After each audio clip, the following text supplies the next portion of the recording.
देखो, आज मैं आपको ये बताने वाला हूं, ये समझाने वाला हूं पूरे बारीकी के साथ कि परमाणु किसे कहा जाता है, परमाणु की रियल में परिभाषा क्या है, या अणु किसे कहते हैं, और परमाणु एवं अणु में क्या डिफरेंस होता है, क्या अंतर होता है।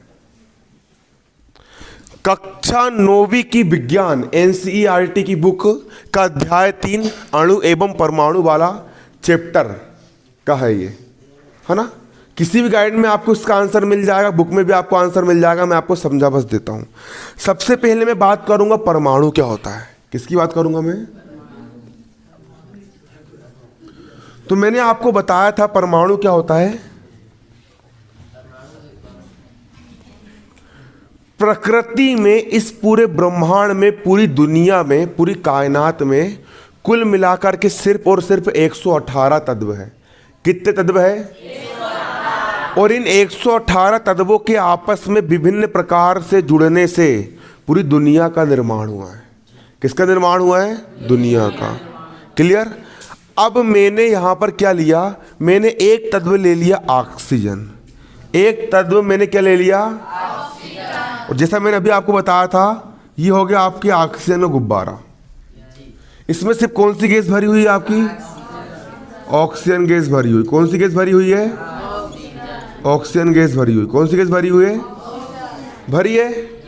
तो यहां पर सिर्फ एक ही तत्व है और उस तत्व का नाम क्या है? ऑक्सीजन है। तो यहां पर जो ऑक्सीजन जो गैस है ना, छोटे छोटे, इतने छोटे कि उसको और ज्यादा छोटा नहीं कर सकते, छोटे छोटे कणों से मिलकर के बनी होती है। किससे मिलकर बनी होती है? छोटे छोटे कणों से मिलकर के बनी होती है। और इन सूक्ष्मतम कण को हम क्या कहते हैं? परमाणु कहते हैं।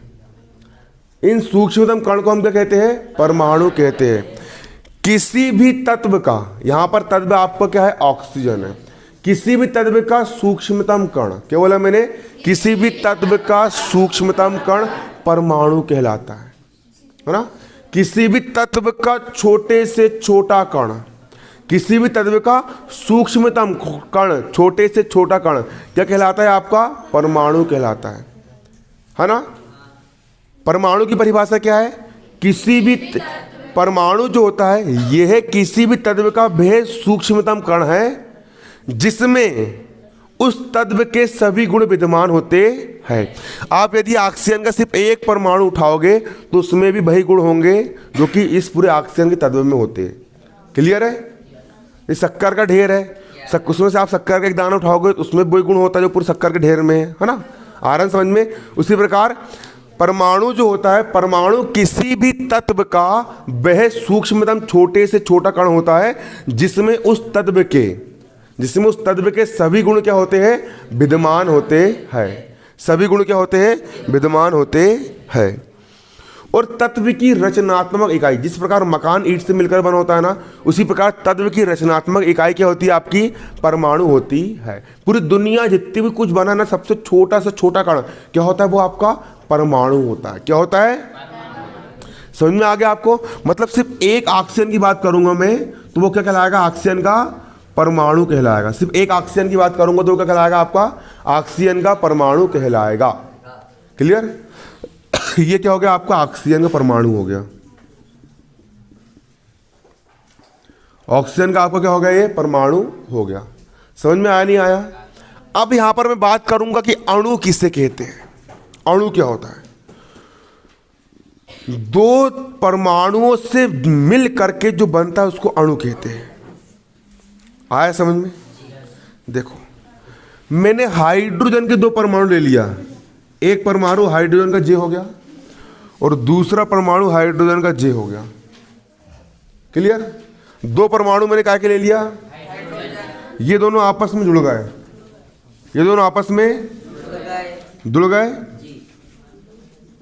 तो ये बन गया हाइड्रोजन का अणु जो कि दो परमाणु से मिलकर के बना है। इसको हम क्या बोलते हैं? H2 बोलते हैं। H2 अणु। क्लियर? H2 अणु। ये क्या हो गया? आपका H2 अणु हो गया। समझ में आ रहा नहीं आ रहा है? आ रहा है ना? जो नहीं आएगा बिल्कुल पूछ लेना, है ना। मैंने एक लिया यहां पर क्या? हाइड्रोजन का परमाणु, और एक लिया मैंने क्लोरीन का परमाणु, दोनों को जोड़ दिया तो क्या बन जाएगा आपका ये HCl, हाइड्रोजन, H यानी हाइड्रोजन और Cl यानी क्लोराइड। हाइड्रोजन क्लोराइड का आपका क्या बन गया, ये अणु बन गया। क्या बन गया, हाइड्रोजन क्लोराइड का अणु बन गया। आया समझ में? दो परमाणुओं के मिलने से किसका निर्माण होता है, अणु का निर्माण होता है। जब दो परमाणु आपस में जुड़ते हैं तो किसका निर्माण होता है, अणु का निर्माण होता है। अब एक चीज समझना,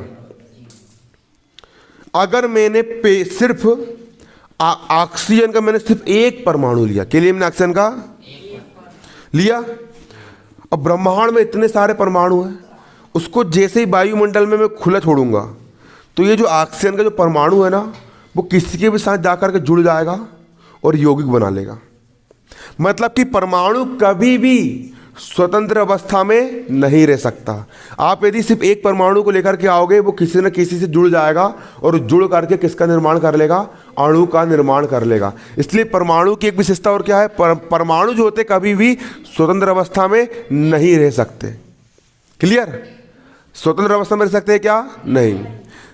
लेकिन अब ऑक्सीजन गैस तो वायुमंडल में होती है, तो वो क्या होता मालूम है, एक ऑक्सीजन का परमाणु ये हो गया और एक ऑक्सीजन का परमाणु ये हो गया। ऑक्सीजन के दो परमाणु आपस में जुड़ करके ऑक्सीजन का एक अणु बना लेते हैं। क्या बोला मैंने, ऑक्सीजन के दो परमाणु आपस में जुड़ करके ऑक्सीजन का एक क्या बना लेते हैं, अणु बना लेते हैं। अणु स्वतंत्र अवस्था में रह सकता है। अब दो ऑक्सीजन आपस में जुड़ गए और क्या बना लिए, ऑक्सीजन का अणु बना लिए। तो वायुमंडल में जो ऑक्सीजन होती है वो O2 के फॉर्म में होती है। दो ऑक्सीजन के परमाणु मिलकर के जो अणु बनाते हैं, है ना, तो अणु स्वतंत्र अवस्था में रह सकता है, लेकिन परमाणु स्वतंत्र अवस्था में नहीं रह सकता। अणु की परिभाषा क्या है, दो परमाणुओं से मिलकर क्या बनता है, आपका अणु बनता है। क्लियर? दो परमाणु से मिलकर बनता है, अणु बनता है। अब देखो, अब अणु की परिभाषा, किसी भी तत्व का, जैसे कि ऑक्सीजन एक क्या है आपका तत्व है, ऑक्सीजन आपका क्या है, तत्व है। तो किसी भी तत्व का, किसी भी तत्व का, किसी भी तत्व का या किसी भी यौगिक का, या किसी भी यौगिक का, HCl आपका यौगिक हो गया, है ना। क्लियर? HCl आपके पास इतना HCl रखा है, आपने क्या लिए 1 किलो HCl लेकर के आए, पूरे HCl का आपके पास ढेर लगा हुआ है ना। आपके पास क्या लगा हुआ है, पूरा HCl का आपके पास ढेर लगा हुआ है। ये क्या है, आपके पास HCl रखा हुआ है। और ये कौन सी गैस है, ऑक्सीजन गैस।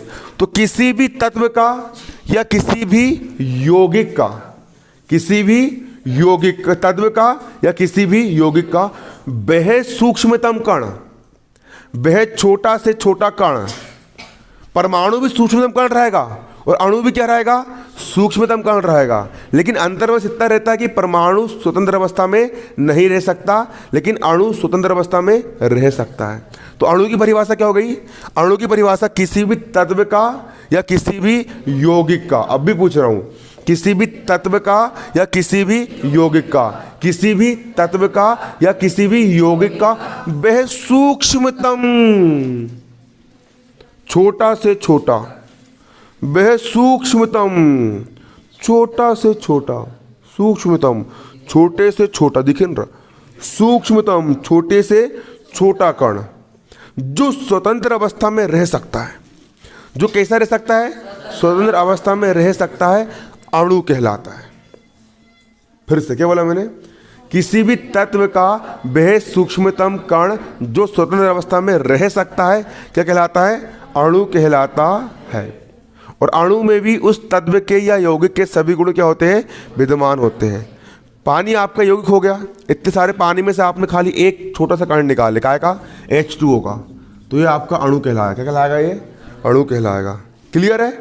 अब अणु और परमाणु में क्या अंतर होता है, देखो अणु और परमाणु में अंतर आपका सन 2019 में क्वेश्चन भी आया है। इंपॉर्टेंट चीज़ समझा रहा हूँ यहाँ पर मैं, जो परीक्षा में आज है ना, पूछी जा चुकी है। 2019 में क्वेश्चन आया है, अणु एवं परमाणु में अंतर लिखिए। तो समझिए अणु क्या होता है। अणु देखो, अणु किसी भी यौगिक, परिभाषा लिख देना पहले पॉइंट में, अणु की परिभाषा किसी भी तत्व या यौगिक का वह सूक्ष्मतम कण जो स्वतंत्र अवस्था में रह सकता है, अणु कहलाता है। और परमाणु में क्या लिख देना, किसी भी तत्व का वह सूक्ष्मतम कण जो स्वतंत्र अवस्था में नहीं रह सकता, परमाणु कहलाता है। क्लियर? दूसरा, अणु स्वतंत्र अवस्था में रह सकता है और परमाणु स्वतंत्र अवस्था में नहीं रह सकता। अगला एक पॉइंट आप इसमें और क्या जोड़ सकते हैं मालूम है कि भैया रासायनिक क्रिया में कौन भाग लेता है? परमाणु भाग लेता है।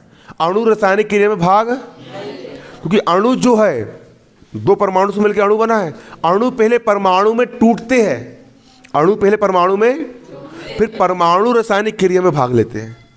तो अणु रासायनिक क्रिया में भाग नहीं लेता है, जबकि परमाणु रासायनिक क्रिया में भाग लेता है। बनेगा नहीं बनेगा? बन जाएगा। तो ये हो गया आपका क्वेश्चन। अब कौन बताएगा, जल्दी बताओ।